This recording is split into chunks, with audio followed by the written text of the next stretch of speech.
Test. This is a test. I'm just checking the audio levels. I also want to test the range of this microphone. If you can still hear me, raise your hand. And then I want to check framing as well. We're going to do some dishes while we're testing what's going on. I'm sitting here and I'm talking to the camera. I don't know what you're seeing. If I take a step back, maybe you see a little more, maybe you don't. I don't know. I'm talking at a normal volume. I could try to speak up and speak a little bit more motivated like though. Ting ting goes the money tree. Every time it tings, money comes to me. Pulling myself out alive. I'm listening to music as well. I got them on my headphones. This is what dishes sound like in the background. Maybe we'll wait on the dishwasher so there's not any kind of background noise.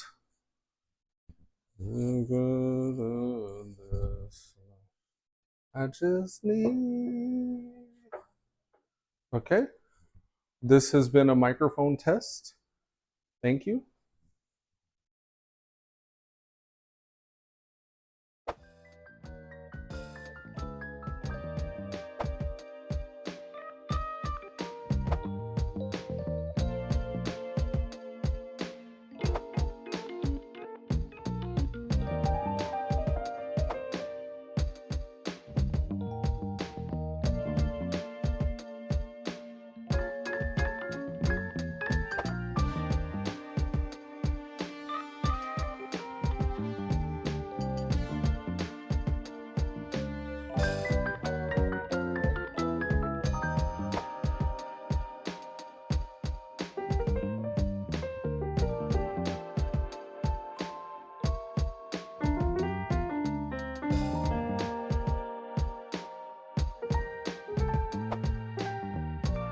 What's going on, ladies and gentlemen? Today we're going to cook some breakfast. On the menu for your enjoyment is going to be some waffles. Now, what we're beginning with here is about a tablespoon of butter. We're going to put this tablespoon of butter inside of the microwave so that we can melt it down for your enjoyment. We're going to prepare our dry ingredients now. I've already got on hand all the different measurements that we're going to require. We begin with the orange half-cup measure, fluffing the flour so as to be sure that it's not compacted too tight. We want some light fluffy waffles today. Before we measure our dry ingredients, we go ahead and turn on our waffle maker so that it can be prepared by the time we mix everything together. Now we just want to level that half a cup measure using our quarter cup measures back end, and we want 3 of these half cups measuring an equal measuring and equaling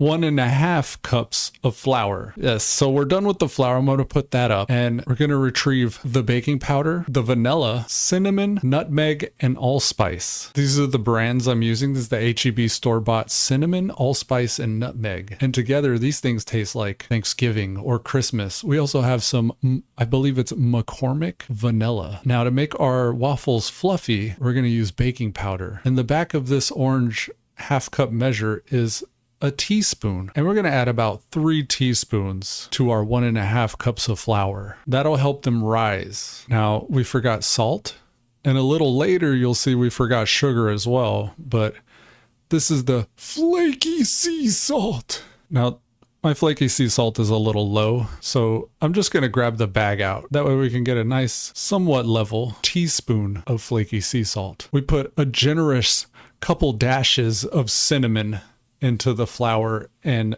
baking powder, and then just a dash of allspice and a light dash of nutmeg. Now we got all our dries, and we're re-outlining basically all the dry ingredients we put in up to this point. Forgetting, of course, the tablespoon of sugar. We're going to whisk those together. So now we have a nice mix. You can actually box this right here as it is right now and store yourself in bulk. Basically your Bisquick right here. This is a pre-made waffle and or pancake batter minus the wet ingredients. Now you could just add water, but I'm choosing a little bit of richness today by using a cup and it's going to be and a half of milk. But just in this first cup, we're showing you some pro-life tips, some hacks. We're adding, this is probably about a teaspoon of vanilla here. And then we have our butter from the microwave we're going to pull out. And we're also going to crack an egg into this 1 cup of milk. With the egg in the milk as it is right now, we can mix in the vanilla, the egg, and the milk together with a fork. And that there with the paper towel on top is our butter. That was 23 seconds to melt the butter for those of you that were paying attention. Now we're going to whisk that egg in with the milk, just breaking the yolk. And you don't want to add the butter that's really hot into the really cold milk because then curdling begins. So I'm just going to add this butter straight to the flour. And then after that, we'll add the milk. We're going to whisk that butter in a little bit. And here's the milk being added. The reason why I do this is I don't want to get a bunch of flour everywhere when I start whisking. So we're just trying to wet all the flour so that when we whisk, we don't get all that stuff everywhere. We're trying to keep it in the bowl. And then this is where we begin to add the half cup of milk after we've incorporated the first cup of milk. And right now I'm explaining how I don't want to splash everything everywhere, which I've done before. It gets kind of messy. So this is a half a cup of milk. Now I pour it all in. And as I'm talking about pouring it all in, I'm like, oh yeah, now you can splash liquid everywhere if you're not careful. So just carefully just kind of incorporate that liquid in with the solids. And when we get to a point where we can actually whisk it, here we go. Now we're just trying to go for that smooth pancake batter consistency, or in this case, waffle batter consistency. The clumps are pretty much from the butter, where the butter grouped up a bunch of flour. We're just trying to break down those butter clumps. Somewhere around here is where we realize we forgot sugar. I like to clean as I go. I have a system for keeping everything kind of neat. I want to keep out that 1/4 cup measure, that green one there, because that's how much it's going to take for our waffle maker. We're going to put our perishables away. We're putting the milk and the butter away. And as that pancake batter, or waffle batter in this case, sets, it'll start to thicken up a little bit. I think this may be where we begin grabbing the sugar. Now, if you want to flavor your pancakes, you could put chia seeds or flax seeds. This is the part where you would throw like blueberries or nuts in it, depending on what type of pancakes, chocolate chips even if you want. I'm also explaining that when you put your sugar in, it kind of dissolves into little crystals. I'm using raw sugar here. That offers something to the texture. It's a little bit of caramelization. If you were to add honey, maybe you'd want to add a little less milk because the consistency changes. You could also do syrup for your sweetener. I prefer the sugar crystals because of the texture. I think it helps the texture a bit with actual cane sugar. And we're just roughly mixing that in with our 1/4 cup measure here. Sugar dissolves pretty easily. Now we have a hot waffle maker. We're going to use our 1/4 cup measure. And this is basically it. You just rinse and repeat that 1/4 cup measure each time the waffle maker cooks. The benefits of the waffle maker is it's pretty fast. It cooks on both sides. So it's like, it cuts the time down in half. Whereas pancakes, you'd be waiting a lot longer. And we're probably going to get like, I don't know, 6, 7, 8. We'll probably get 8 waffles out of this. Now my stove, it's a glass top stove, obviously. It has a double burner option I'm going to choose here. Right now, I'm just showing you, there's some stuff on the waffle maker. Sometimes I make grilled cheese sandwiches on that thing. So we maybe had some of that stuff from the grilled cheese come off on our waffle. I was like, this first waffle's a test anyways.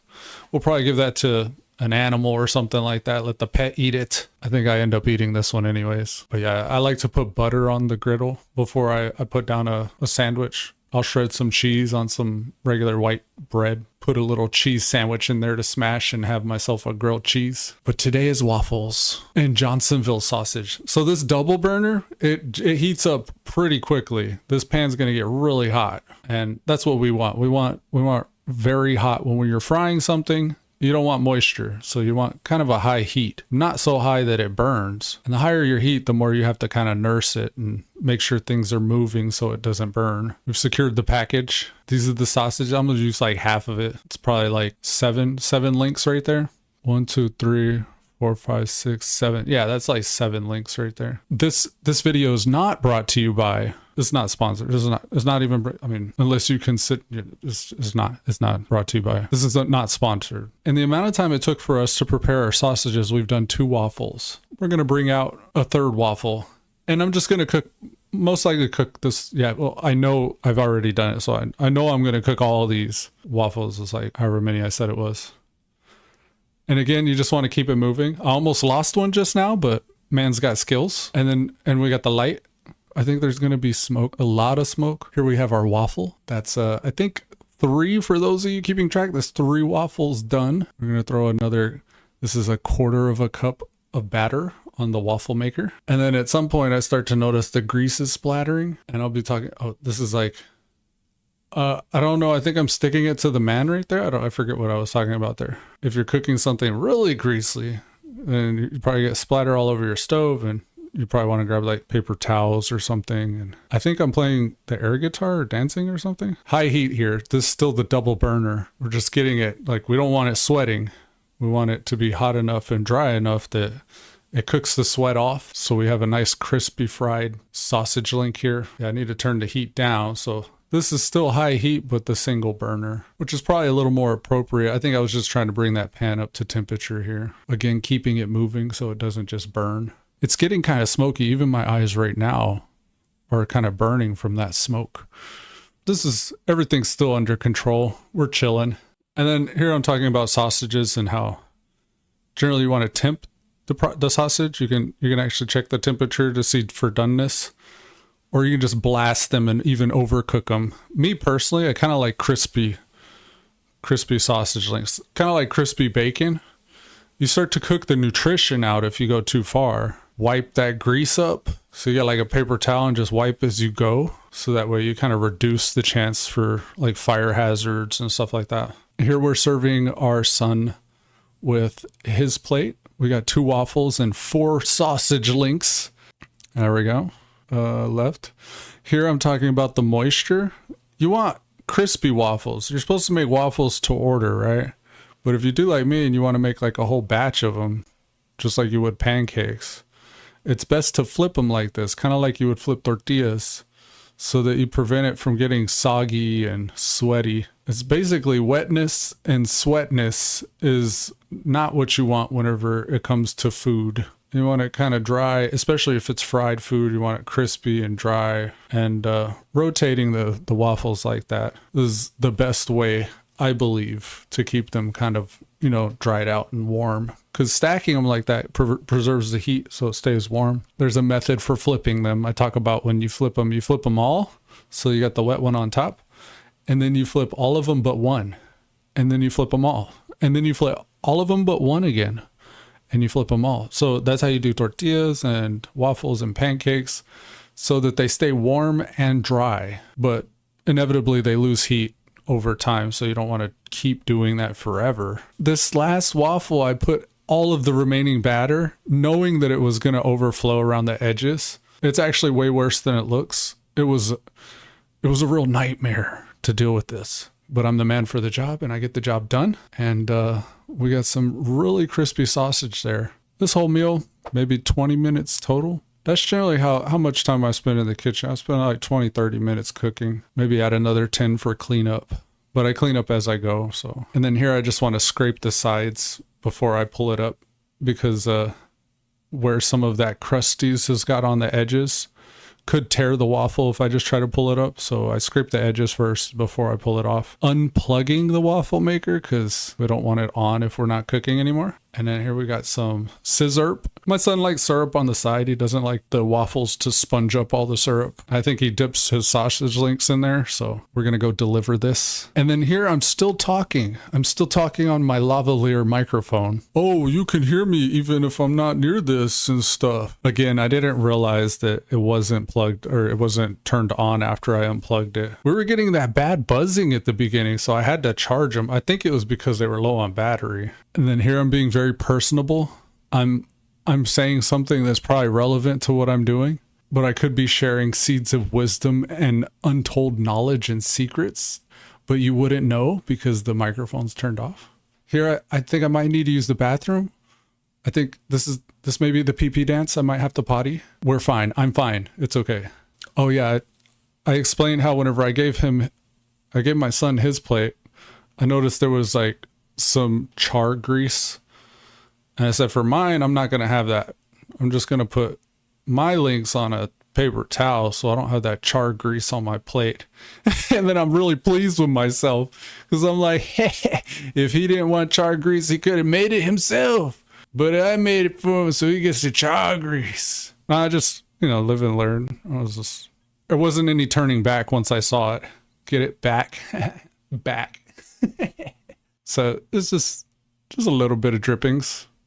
That's fine. That's how you know what you're eating is good for you, whenever you could see through the vessel that it's contained in before you consume it. Here you flip them all, and then you flip all of them but one. And then you flip them all, and then you flip all of them but one. And that's how you keep them warm and dry. Flip them all, and then you flip all of them but one. And then you just grab whatever the top ones are for yourself. 1, 2 tubby, 3 tubby.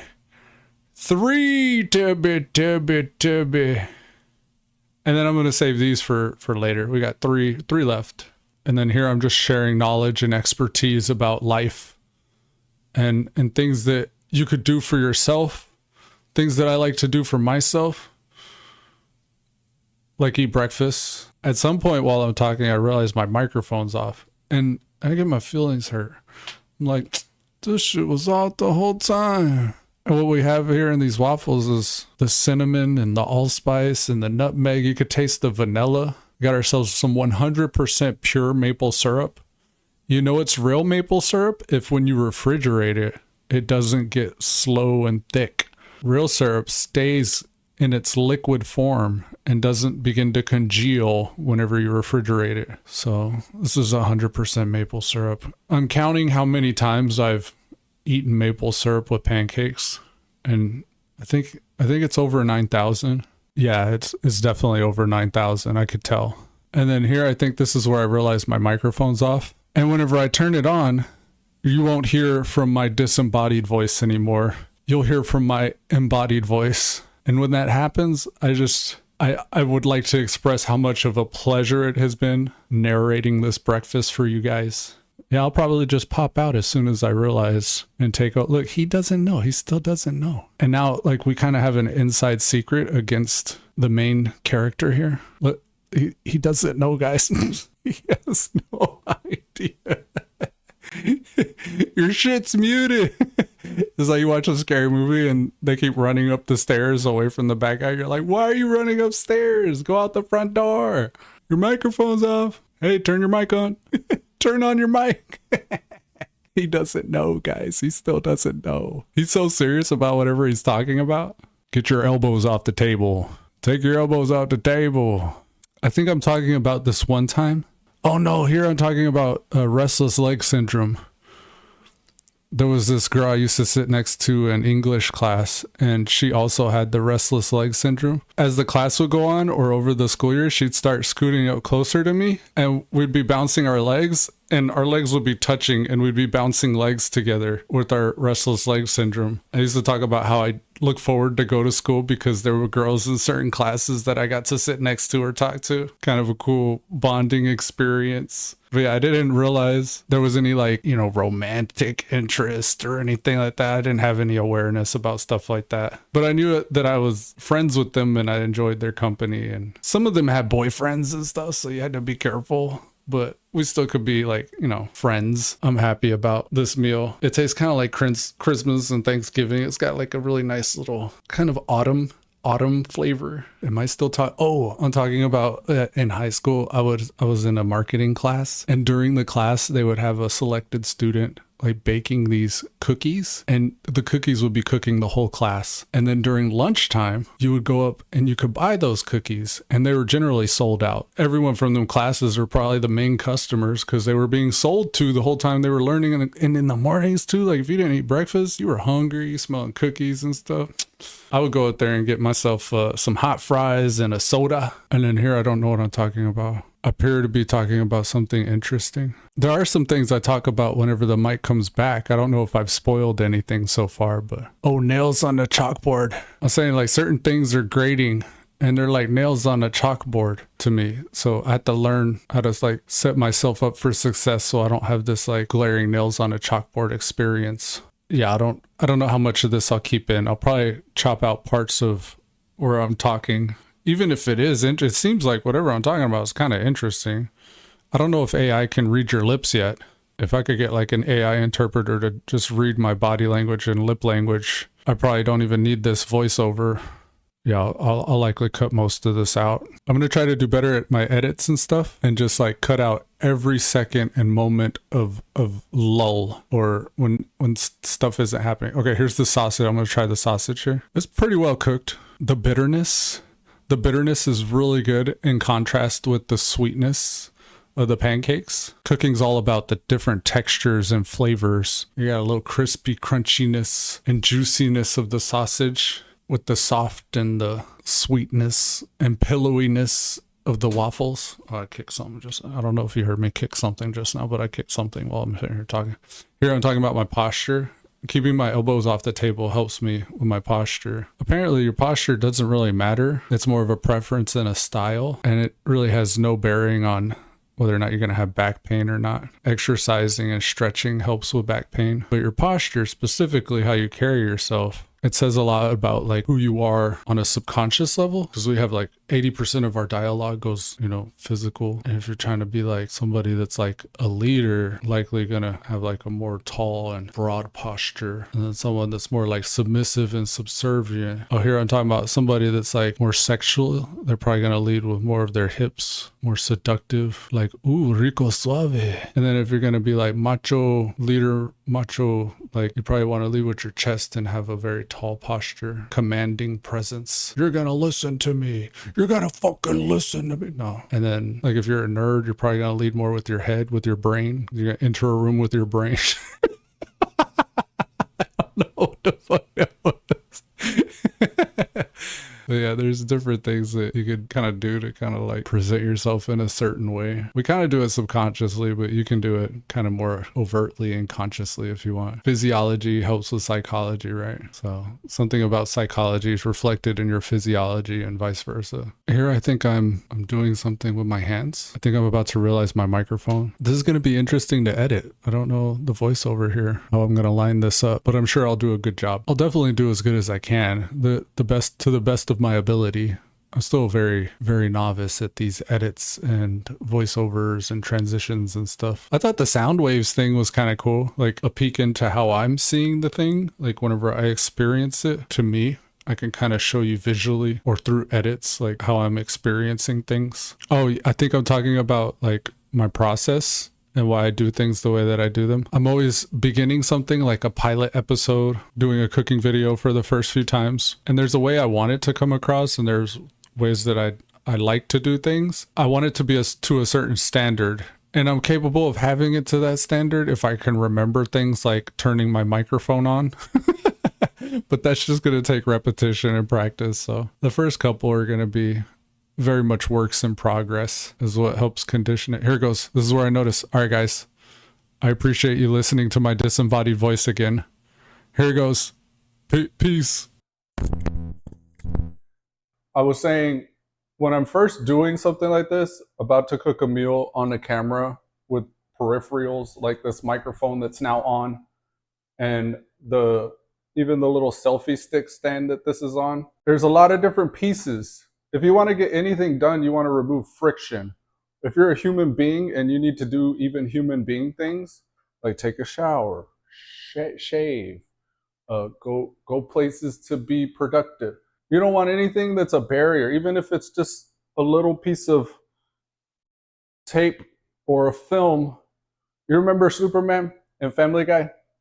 Whenever the Emperor Zod people are flying towards Superman, and he takes off his S and he throws it on them, and it goes like, and the guy was like, what the fuck was that? He's like, it's a new ability. It's like, that was minorly inconvenience. He's like, yeah, so there. The guy's like, what? I can't believe you just did that. He's like, yeah, so take that. It's like, that's how you prevent people from doing things. You put a small little film or barrier, and that will cause they'll go all the way around the block to avoid doing that, getting through any kind of resistance. So the more you want to do something consistently or well or better even, the more you want to be rehearsed and practice in doing that. And as you do that, you condition yourself to notice efficiencies that you can make, and you can begin to remove any of those small barriers and begin to remain more in a flow state and not interrupt your zone whenever you're trying to accomplish something or achieve something.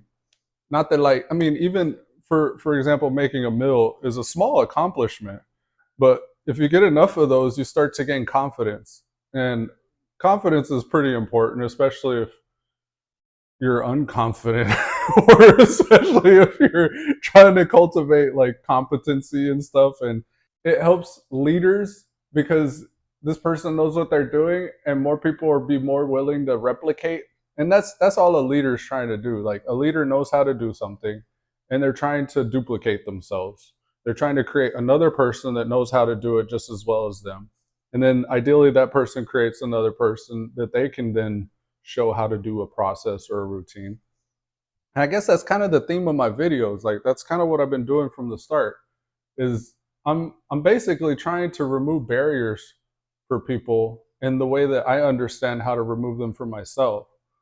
And that's, I think, all I've been doing from the start is basically just trying to like integrate and socialize different processes and routines. And Mark Twain specifically, I remember growing up and learning about him, had this saying that was something to the effect of, the more people that you're around, the less of an idiot you become. And most people kind of know, like, you wake up early enough and you like have certain things that you do, like press your uniform or do your laundry or clean up in some way, get prepared for the day with your cars, wallets, keys, phones, and stuff like this. This is what I do. Like, I find out what I need to do to survive. They're basic necessities. Like, you got to eat, so you got to maybe learn how to cook for yourself, or make sure that what you're eating is serving you. Like sausage and waffles, this is okay every once in a while. I don't eat this every day. Daily, I generally just eat like 3 eggs, but I'll put other things in them, like potatoes or sausage every once in a while, or like chorizo. I like chorizo, but I like to riff. I just like to let myself go and then see what thoughts bubble up, and basically empty the container of my mind. And I put it on display for you, but I also put it on display for myself. So doing things like this, it's really for myself. And going and getting everything set up properly, that's for me. That's why I get my feelings hurt whenever the microphone's not on, or whenever I haven't prepared the place I'm going to work in properly. Thankfully, I still had the dishes that I needed cleaned, except for this plate. But I remember that. It sticks in my brain until I fix it. So next time I could do it better. And I try to do that with everything. I'll mess up and I'll make mistakes, but I go back and I fix this shit. I fixed it. But yeah, I don't know what else I'm going to talk about, guys. I think I should get in the habit and the routine of doing this more often so that my flow state isn't as interrupted. Because this is what you get. When my flow state's interrupted, you get a shaky camera, you get me saying like, and you get me honing and fixating on things that aren't right. And we don't want that. Nobody wants that. You don't want that. And you or me, like, because I'm watching this too, you don't want that. I don't want that. The cat down the road don't want that. So yeah. You know what we do want? I'll tell you what we want. Beautiful, naked, big titty bitches don't just fall from the sky, you know. All right, guys, peace.